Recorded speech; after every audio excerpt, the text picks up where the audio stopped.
growled, jumped and crashed around at night under the ground.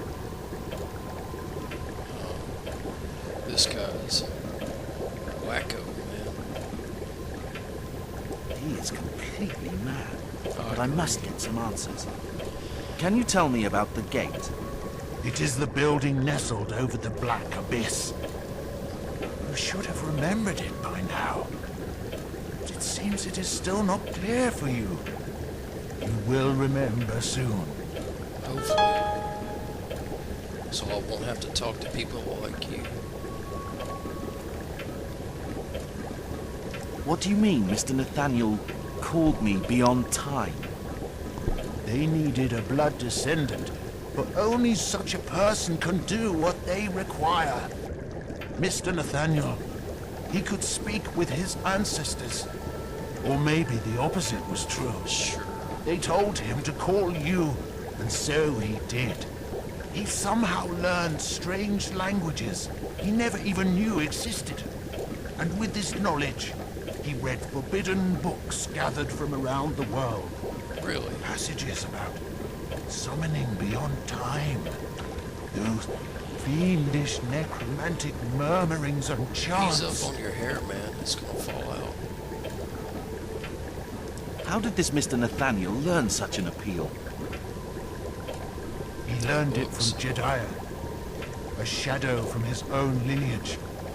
From your lineage. No. What do you mean by Black Abyss? It's empty. A hole. That place is Nothing. built upon a web of underground passages that lead to Gehenna. That's why they call it the Gate. It is the gate to the unlit hell beneath the surface that hides unimaginable secrets from our eyes. Really? What child? The child Mr. Nathaniel was told to take in. He took him into his home, despite strong opposition from Mrs. Ingrid, his wife. During the early days, the child often suffered serious seizures, and they had to lock him up Probably from after the he camera. murdered a maid. It was horrible. That was the time Mr. Nathaniel fired all the maids and servants except my father, since he'd been with him for a long time and knew many secrets. Then, they gave the boy something to make him calm.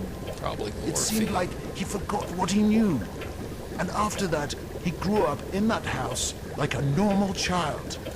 Until one day, when he left the house to go elsewhere. I don't know where he went, but I was told he would come back when the right time came. I know he is also here. I can feel him. Really? How can you know this much about me? Mr. Nathaniel told me some things, but I learned most of what I know from eavesdropping and secretly reading the same Son of a things he read. snitch. Only the Yeah. ones in English, of course. He had some friends who shared the same interests as him. When they gathered, and the incense was heavy in the air, it was easy to listen in on their excited conversations. They often talked about you, and some others who are like you.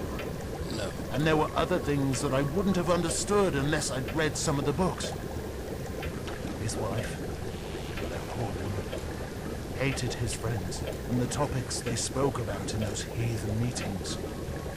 Once, she tried to escape, but he brought her back and Chained her up. locked her up in her room. She died there. But he was not like that originally. The only mistake he made was moving into that house of his ancestors after he married. But maybe it was a fate he could not fight against. Okay. Who told him to take the child in? I don't know. It was so sudden. One particularly stormy night, a stranger came with that child. He was a tall and dangerous-looking man. Really? All the servants were frightened of him at first sight. Yet he himself seemed afraid of the child. I listened to their conversation and learned that he could hardly speak our language. So he spoke with Mr. Nathaniel in a language that only he seemed to know. Only 2 days later did we really discover why he came. He'd brought the child from a distant place for Mr. Nathaniel to raise, and he accepted the boy in without hesitation.